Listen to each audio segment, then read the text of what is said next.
नमस्कार दोस्तों।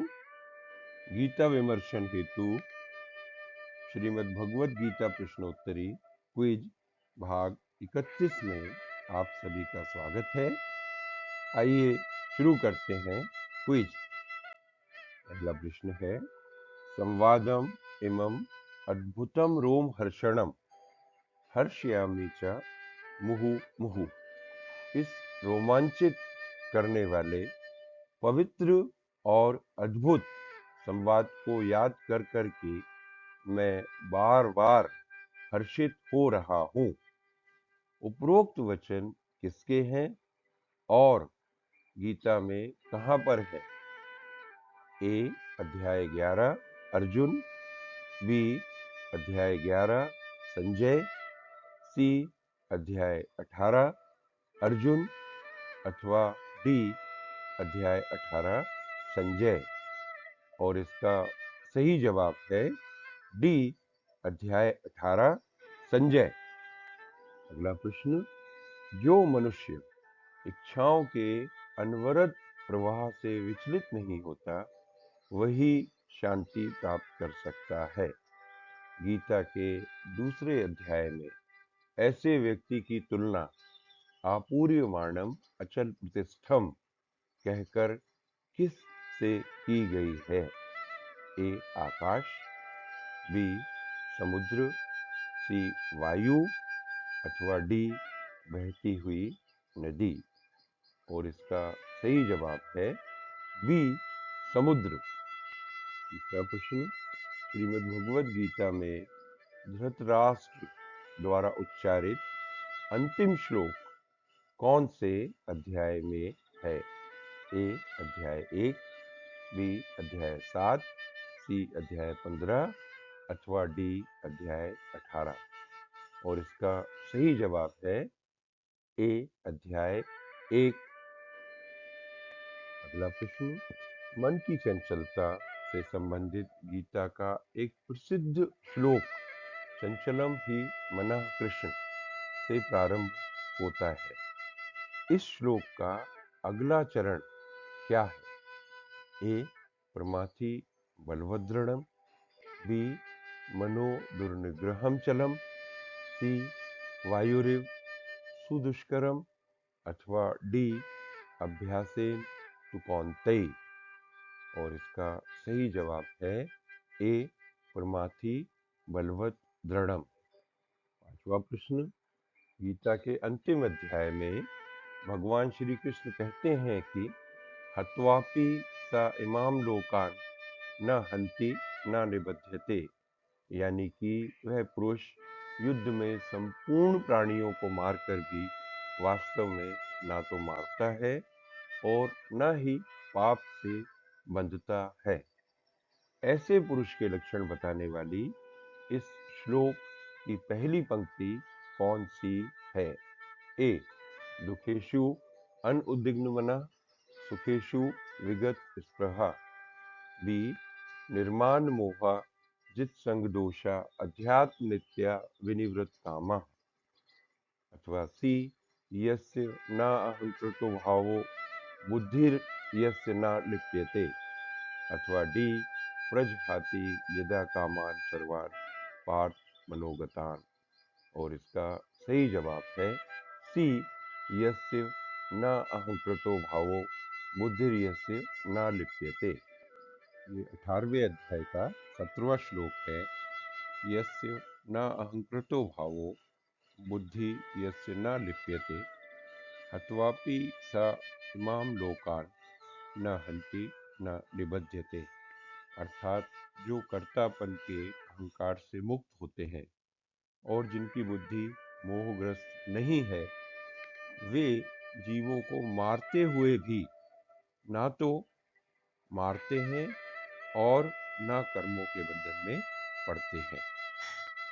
अगला प्रश्न, गीता के पुरुषोत्तम योग में भगवान श्री कृष्ण ने संसार रूपी अविनाशी पीपल के वृक्ष के बारे में बताया है।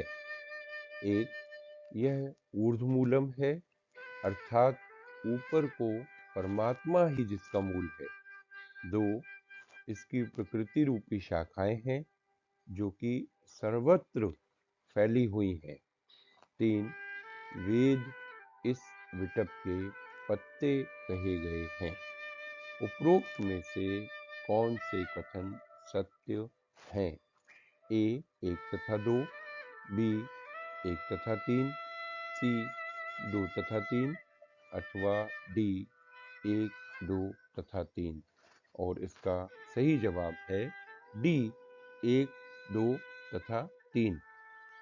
अगला प्रश्न, अश्रद्धया हुतम दत्तम तपस्तप्तम कृतं च यत् असत् इति उच्यते पार्थ न च तत्प्रेत्य नो इह। अर्थात, हे पृथापुत्र, जो भी यज्ञ, दान या तप बिना श्रद्धा के किए जाते हैं वे असत कहलाते हैं। ये इस लोक और परलोक दोनों में ही व्यर्थ जाते हैं। उपरोक्त श्लोक गीता के कौन से अध्याय का अंतिम श्लोक है? ए अध्याय 10, बी अध्याय 12, सी अध्याय 15 अथवा डी अध्याय 17। और इसका सही जवाब है डी अध्याय 17। 8वां प्रश्न, गीता के 7वें अध्याय ज्ञान विज्ञान योग में किस प्रकार के दुष्कृति मनुष्यों का विवरण है? ए मूढ़ अर्थार्थी आर्थ नास्तिक, बी मूढ़ नराधम आर्थ नास्तिक, सी मूढ़ अर्थार्थी मायया अपहृत ज्ञानी नास्तिक, डी मूढ़ नराधम मायया अपहृत ज्ञानी और नास्तिक। और इसका सही जवाब है डी मूढ़ नराधम मायया अपहृत ज्ञानी तथा नास्तिक। यह अध्याय 7 का 15वां श्लोक है। न माम दुष्कृतिनो मूढ़ा प्रपद्यन्ते नराधमा मायया अपहृत ज्ञान आसुरम भावम आश्रिताः। अगला प्रश्न, कर्तव्य तथा अकर्तव्य के निर्धारण में शास्त्र ही प्रमाण है, अतः शास्त्रों द्वारा निर्धारित विधि विधान के अनुरूप ही आचरण करना चाहिए। गीता के कौन से अध्याय के अंतिम श्लोक में भगवान श्री कृष्ण ने ऐसा कहा है? अध्याय 15, अध्याय 16, अध्याय 17 अथवा अध्याय 18। और इसका सही जवाब है बी अध्याय 16।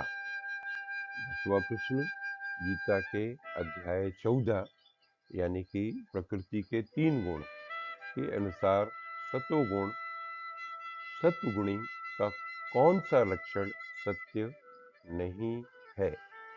ए यह अन्य गुणों की अपेक्षा अधिक शुद्ध है, बी सतोगुण प्रकाश प्रदान करने वाला है, सी यह मनुष्यों को सारे पाप कर्मों से मुक्त करने वाला है, अथवा डी सत्वगुणी बंधनों से परे होता है तथा उसको परमात्मा का साक्षात्कार हो जाता है। और इसका सही जवाब है डी सत्वगुणी बंधनों से परे होता है तथा उसको परमात्मा का साक्षात्कार हो जाता है।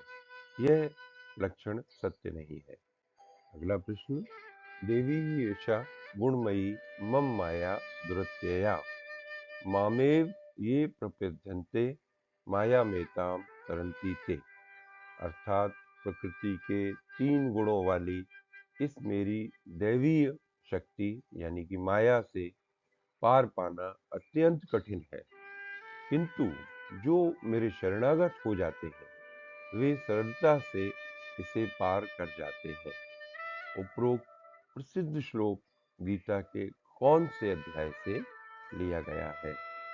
ए ज्ञान विज्ञान योग, बी अक्षर ब्रह्म योग, सी गुणत्रय विभाग योग अथवा डी श्रद्धात्रय विभाग योग। और इसका सही जवाब है ए ज्ञान विज्ञान योग अध्याय 7। अगला प्रश्न, अयनेषु च सर्वेषु यथा भागम अवस्थिताः, अर्थात सब अपने निर्धारित स्थानों पर रहकर अपना अपना मोर्चा संभाल लें। महाभारत युद्ध के प्रारंभ अर्थात गीता प्रथम अध्याय में यह किसने कहा? ए धृष्टद्युम्न, बी भीष्म, सी अर्जुन अथवा डी दुर्योधन। और इसका सही जवाब है डी दुर्योधन। अगला प्रश्न, न असतो विद्यते भावो, श्रीमद् भगवद गीता अध्याय 2 के इस प्रसिद्ध श्लोक का ठीक अगला चरण कौन सा है? ए न हन्यते हन्यमाने शरीरे, बी न अभावो विद्यते सतः, सी ततो युद्धाय युज्यस्य अथवा डी नवानि गृह्णाति नरो पराणि। और इसका सही जवाब है बी न अभावो विद्यते सतः। अगला प्रश्न, भगवान श्री कृष्ण द्वारा अर्जुन को दी गई निम्न में से कौन सी प्रेरणा अध्याय 2 में नहीं है? ए उत्तिष्ठ परंतप, बी तस्मात् उत्तिष्ठ कौन्तेय, सी ततो युद्धाय युज्यस्व अथवा डी तस्मात् त्वम उत्तिष्ठ यशो लभस्व। और इसका सही जवाब है डी तस्मात् त्वम उत्तिष्ठ यशो लभस्व। ये अध्याय 11 में है।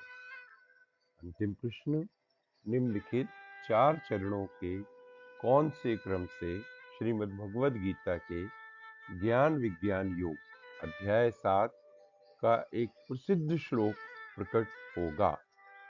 1 सा महात्मा सुदुर्लभा, 2 बहुनाम जन्मनामन्ते, 3 वासुदेवा सर्वमिति, 4 ज्ञानवान माम प्रपद्यते। और ऑप्शंस हैं ए 2 4 1 3, बी 4 3 1 2, सी 2 4 3 1 अथवा डी 4 3 2 1। और इसका सही जवाब है सी 2 4 3 1। ये 7वें अध्याय का 19वां श्लोक है। बहुनाम जन्मनामन्ते ज्ञानवान माम प्रपद्यते, वासुदेवा सर्वमिति, सा महात्मा सुदुर्लभा। अर्थात अनेक जन्मों की आध्यात्मिक साधना के पश्चात जिसे ज्ञान प्राप्त हो जाता है वह मुझे सबका उद्गम जानकर मेरी शरण ग्रहण करता है। ऐसी महान आत्मा वास्तव में अत्यंत दुर्लभ होती है। गीता प्रश्नोत्तरी क्विज भाग 32 देखिए अगले वीडियो में। Thanks for watching.